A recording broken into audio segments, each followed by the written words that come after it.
This. This.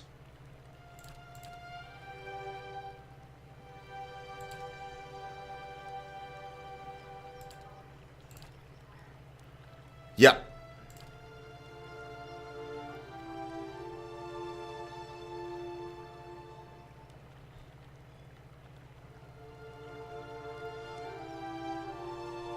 Yeah, I think this would be good. That way we have it at all times.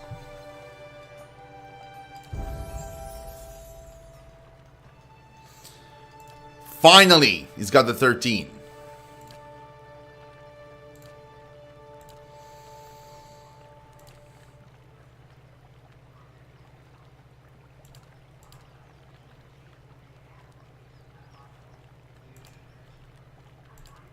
Clear out, no. Into the fray. No, take the hit.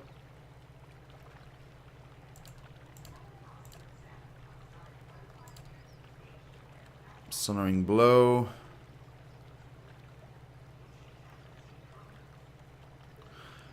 That's pretty cool. Charge, no. Overbearing guard. No.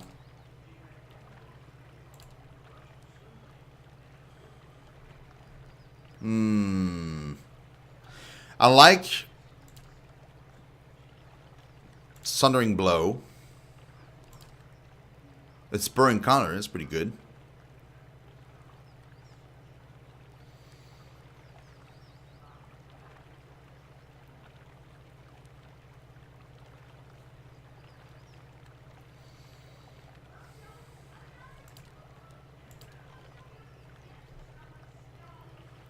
Unbending might be interesting too, but it's per rest.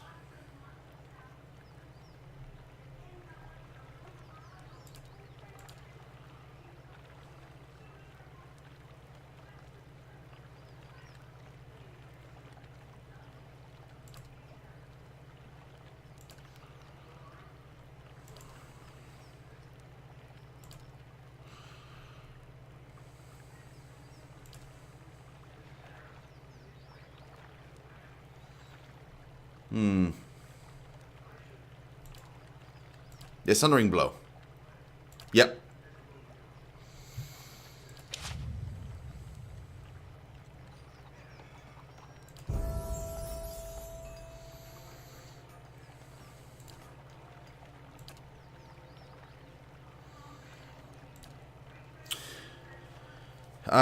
Plus 15 to all defenses for 13.5 seconds. Could be good.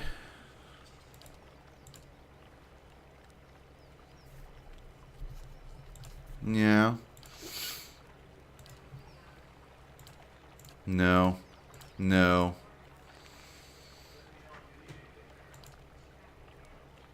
Circle of Protection, I think. It's either that or Dire Blessing.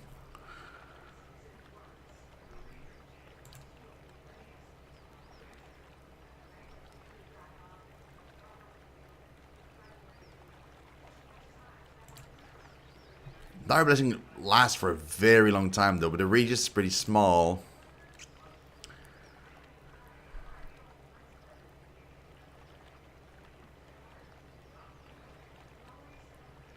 So 5 meters, pretty big.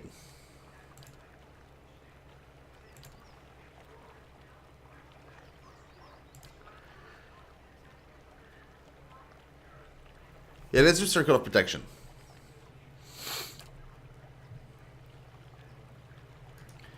Minor Avatar. It's 20% melee damage, range damage, might, blah, blah, blah. The priest gains a supernatural glow. Wow, okay. Resurrection. Revive with that amount of health. Prevent death for 27 seconds. And then everybody else gets a friendly AoE. Wow. Storm of Holy Fire. Burn damage. Dude, Resurrection, though. Hell yeah. I'm all for it. I'm all for that, guys. It's going to be great. Mm-hmm. Mm-hmm. Eyes open. Okay, let's go. Let's keep on trucking. See what we can get.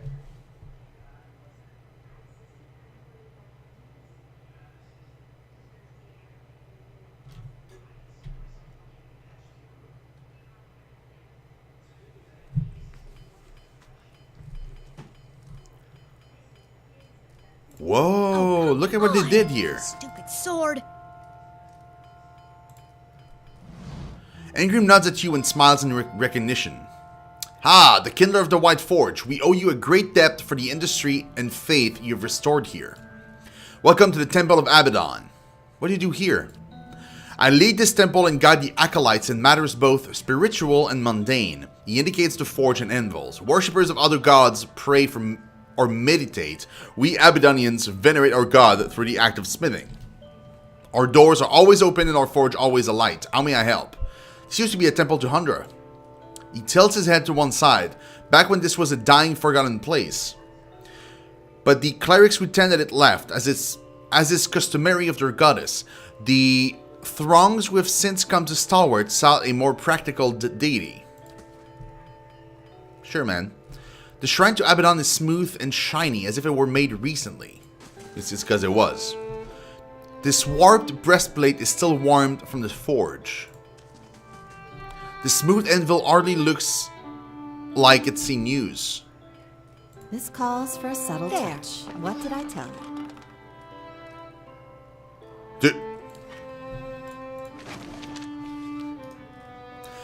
The slightly singed piece of paper is a charcoal drawing on the front.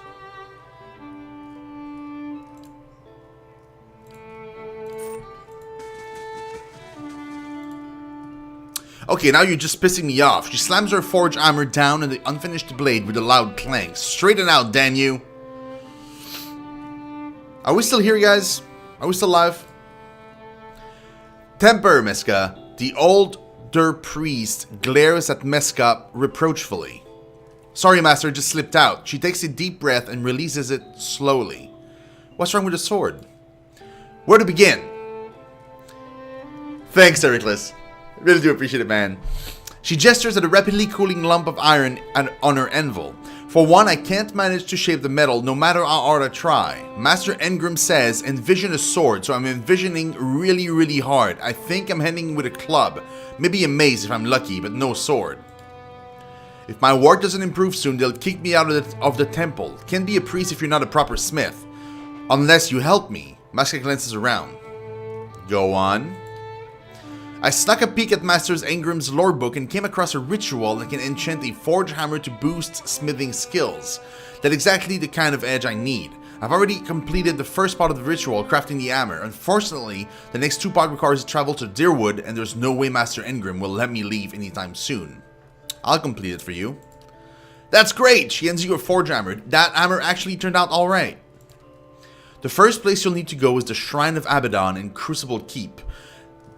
That's in the First Fires District in Defiance Bay. I've never been there myself. Just place the hammer at the shrine and it should get blessed or something. After that, you'll need to find the Shrine of Magran in Magran's Fort. It's not far from Defiance Bay, to the north of the city, I think. Do the same thing with the hammer at the shrine, then head back here. I'd better get back to it before Master Engrim gets annoyed with me. Isn't crafting using a magical forge hammer unethical? I'm not trying to show anyone up. I just want to appear competent. You know, buy myself time until I'm actually competent. Why did you decide to become an acolyte of Abaddon? It's a family tradition. One I've managed to keep going. She glares at the unfinished sword on her anvil. Barely. That's all good and well, but we can't go back to Crucible Keep. So, how are we going to do this? I don't know.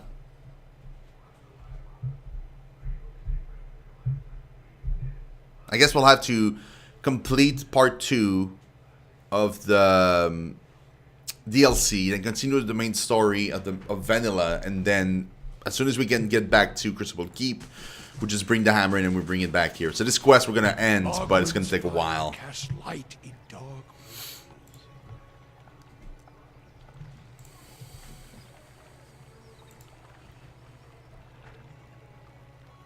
Okay. Let's get in there.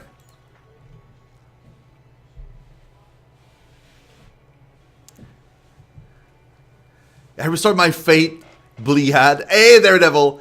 No, we dead as fuck. Hey, man. How you doing? Sorry, I didn't see your message. My chat crashed. Now it's back, though. But it crashed at first. Grinde.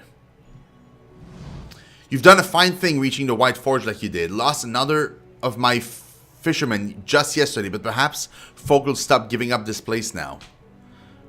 Read his soul. As you reach for Grinde's essence, you find yourself wrapped in the cold embrace of a snowstorm. You trudge through the snow, each step laborious to your numb feet. You keep your head down against the wind, and your back is bent under a heavy burden. Ahead of you is the frozen lake and the hole you made in it. Your feet crunch over the ice, you wait, and secretly hope for the telltale crack beneath you. With the village distant and dark behind you, you would sink and none would know. At least that would free you of the heavy churning feeling in your gut. Yet you reach the hole, and the ice is still steady under you. You heft the burden off of your shoulder, cradling her in your arms. She's wrapped in nets and weighted with stones. You wish one of the priests of Undra were here with solemn word and the assurance of ceremony. Instead, you slip a bracelet off of her wrist. Undra will have her body, and you will carry this reminder. You slide the bundle into the water and watch it sink. As it dwindles to nothing more than a dark stain beneath the ice, you feel a scratching in your throat and hear the wind moaning into your ear. I'm sorry. It takes you a moment to realize that you're hearing your own voice muttering. You surface on the vision, whatever it is, has nothing to do with Durgan's battery. Yeah, I know. This was his sister, probably. Got questions about the fishery. Been running it 4 decades now. Reckon I can tell you what you want to know. I hear your sister was once in charge here. Arda was a saint. Lived to look after the village, she did. Fell through a weak spot in the lake ice. His gaze grows distant, and he scratches at its salt and pepper beard. You'll pardon me, but it's not something I much care to dwell on. Need anything else? The worst part is we know all this, and we spoke to him already about it. It's weird that this conversation can still happen, and you're like, nope, it's just this lie again. And I'm just like, oh yeah, the lie. That's right. I remember the lie. Woo.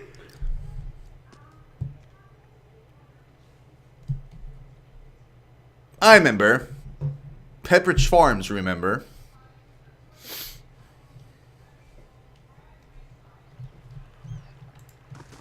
There. You were a I'll see what military I can man. find. Ever consider making a career of it? I did for a while. Then I heard you could make money shoveling pig shit. Blazes. And thought that What sounded am I to better. do with all of these? Well, at least it would get you out of the Deerwood. A well-built dwarven woman stands before you, one hand on her head and the other holding a few sheets of paper.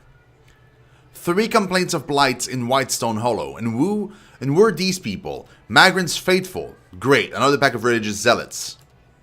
It's like they're popping up from out of the snow these days. She glances up at you. Oh, sorry, just a little preoccupied. Things may have quieted down some with the ogres lately, but there's been no shortage of new trouble or work for those interested, just saying. You mentioned blights. The terror of Whitestone Hollow.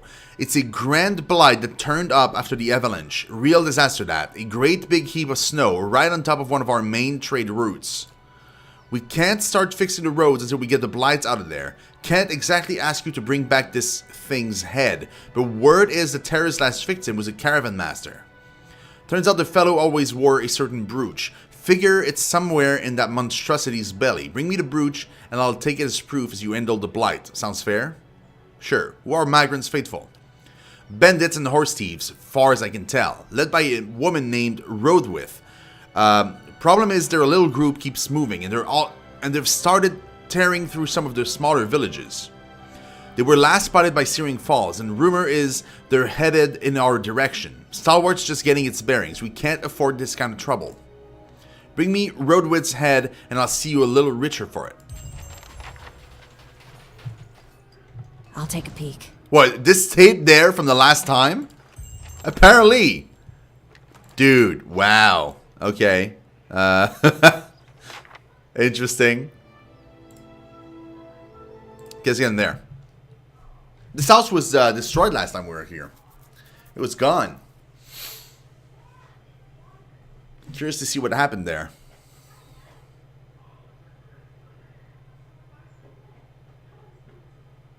I interest you in a new blade? Hammond. You can see your own reflections in these shields. This looks like Stalwart from the road to Deerwood. Cheap perfumes line the bottom of the shelf. These identical Abaddon figurines, all of equally poor quality. Wow. The shopkeeper's clothes seem a little nicer, if not terribly warm, compared to what you've seen around Stalwart. His hair is immaculately coiffed, and his rosy cheeks looks like they've barely been touched by the modern winds. Welcome, welcome! I've got arms and armors, all top quality, or perhaps you'd like to see potions. Please, do have a look around. Yeah, no, you don't have top quality, you have shit. Oh, Twin Sting? A crossbow two-handed. Twin Sting is a crossbow with an unusual design. It is built to fire 2 bolts before requiring a reload. Few are the practical uses of such a weapon that would be worth the trade-off of the extra weight. This item, however, was built to fulfill a very particular need. Interesting.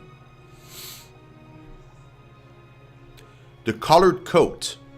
Heavy armor. Exceptional.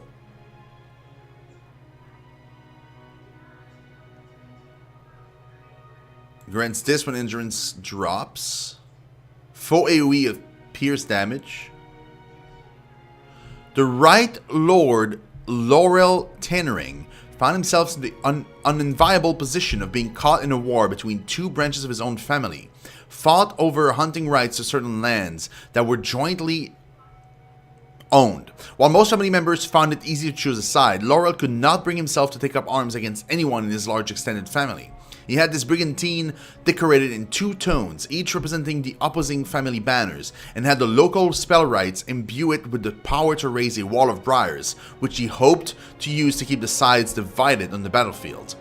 When the 2 sides met in combat, he rode out to the center of the field, raising briars patches and waving to both sides, calling out for them to stop their mad feud. Unfortunately, his decorative brigandine had the opposite effect of what he intended. Each side read it as being the uniform of the other. He was felled by a rain of arrows from both directions. Oh God! When his family realized he had died, they put their battle on hold and discussed peace. Then they began to argue about where Laurel would be buried, and the feud began anew. Wow, dude. Wow. That poor guy. Poor guy. Oh, that's pretty cool.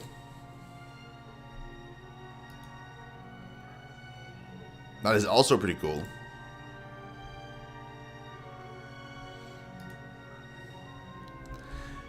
Argues Adra's Helm.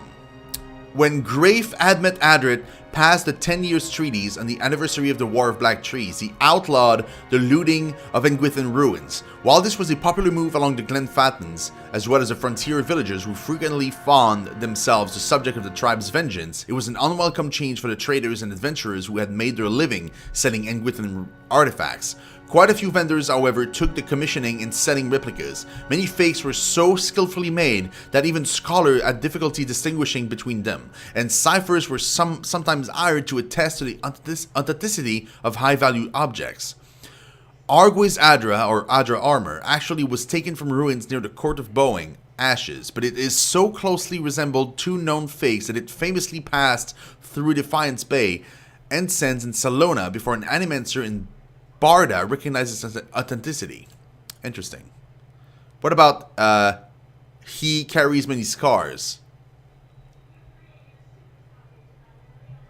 This armor was forged in honor of the Raid-Seren monk Rungfar, who came to believe that as long as no enemy could inflict more pain upon him than he could upon himself, he could never truly be subjugated by anyone. Conscripted by his government to quell the uprising inspired by Saint Widewinds, Rungfar became a frightful presence on the battlefields. For every injury he sustained at the hands of an enemy, he would inflict one twice as severe, drawing strength from the pain that enabled him to fight through injuries that would have caused anyone else to collapse on the ground. He would charge his enemies covered in blood with tears in his skin from head to foot, and his foes would shrink at the sight of him, believing as he did that it was not in their power to endure such a man. Near the end of the rebellion, when the rebels had all but overthrown the government, Rungfar found himself in a battle defending against Saint Weidwin's main forces. Accounts claims that he was the last on his side to remain alive, and he was approached by Saint Weidwin's himself in the end. As the stories goes, the living god looked him over and gave him a slight bow, permitting him to fall upon his own blade, that he might remain free. The armor bears many artificial scars added by the blacksmith to make its wearer as imposing as the figure that inspired it, though it wears its real scar with equal pride. Interesting. What about the Sanguine Plate Helm? Ooh.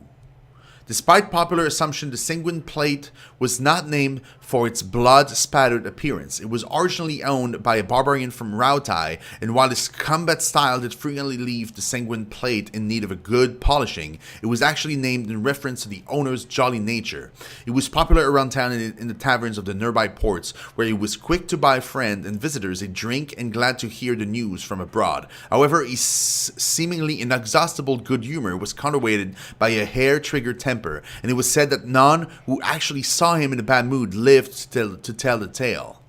I'm liking this helm. 50% stun duration is pretty good.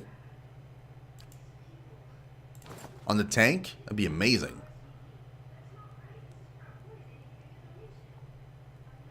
Oh, we need these.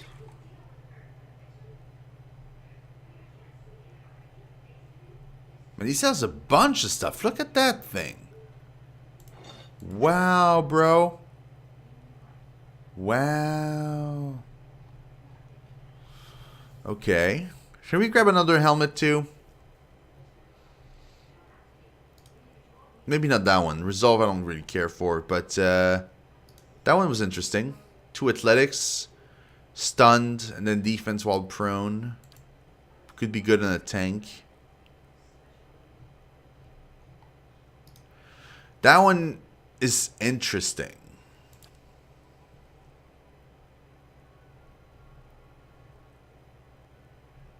We got this as well.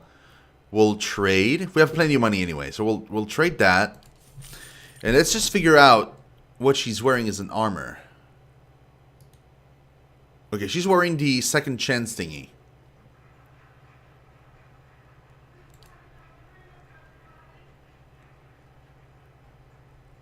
She can wear a helmet, that's right.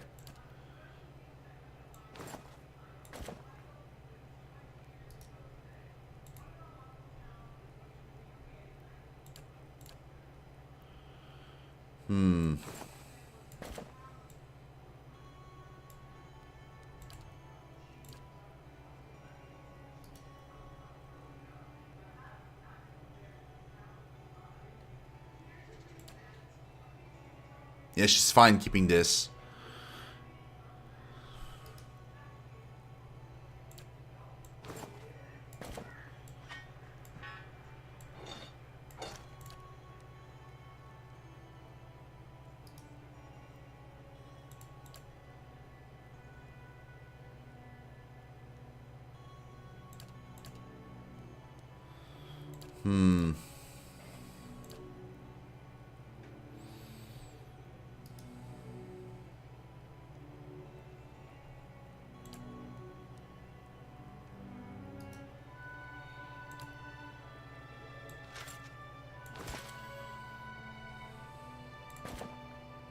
Hey, Awesome Panda, what's up? How you doing?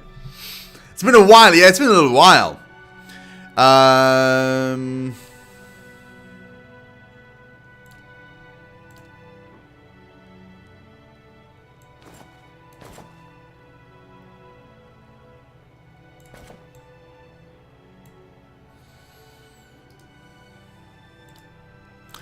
I don't know, man.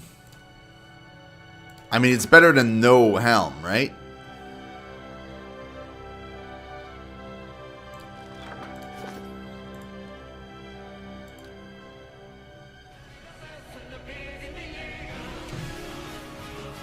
Awesome, Ben! Thank you so much for that follow. Got your new account. Awesome, dude. That's super cool, man. Hold on. What are my rings? +2 level 1 and 2 3rd level.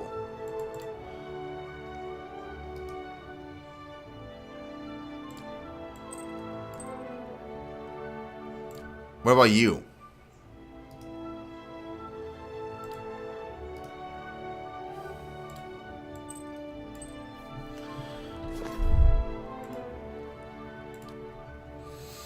Let's buy the 2 rings that they were on sale there.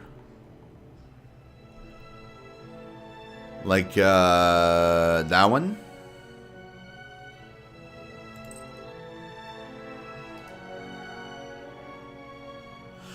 Do they stack? I'm scared of buying this because I'm not sure. He already has one of these. They probably don't stack. I should wait. They probably don't stack.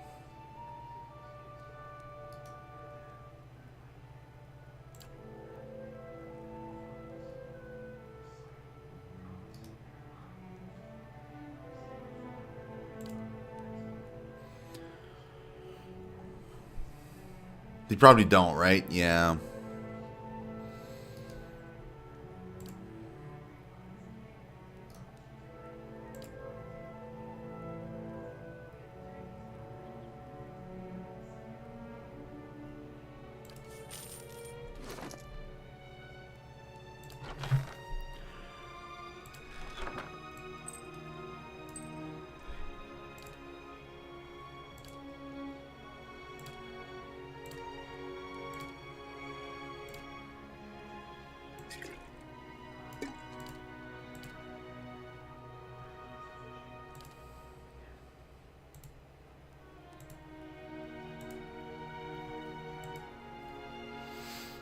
I need River Reed. Do you sell River Reed?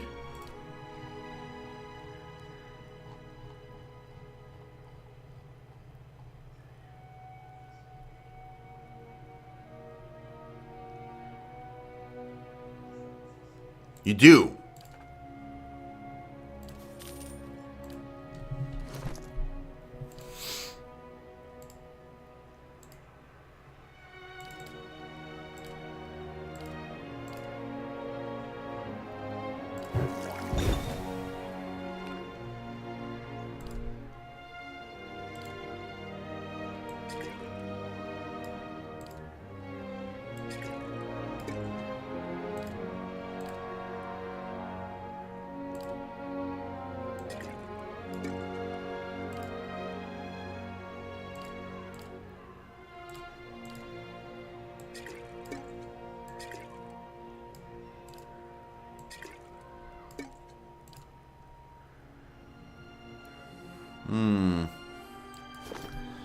Okay, sure. Hey there. We'll go with that. It's fine. We're pretty tight on cash now, though. I mean, tight. But still. Wow. 34,000 is what the only money we have left. It's pretty insane if you think about it.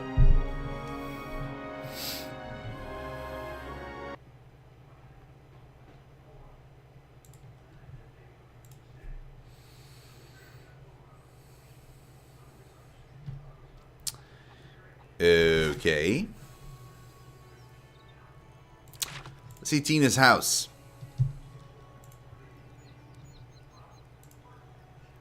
Or Tana's.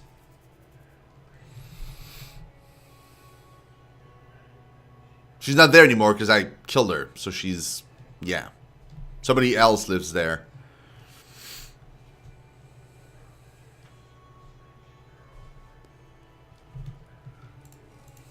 Or, you know, no one lives there. It's fine too. I thought somebody lived there. Oh well.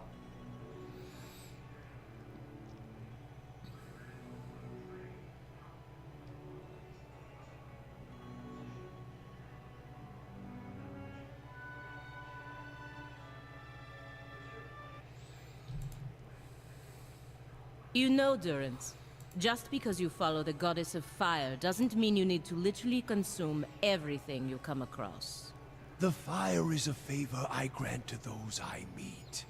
It makes them stronger, or it ends them mercifully if not. The remaining unemptied beer steins of the Deerwood quake in fear. Yes, and Reds, White March Part 2. We haven't killed the Master Below. We tried for 2 hours and I couldn't do it. So we just like turned around and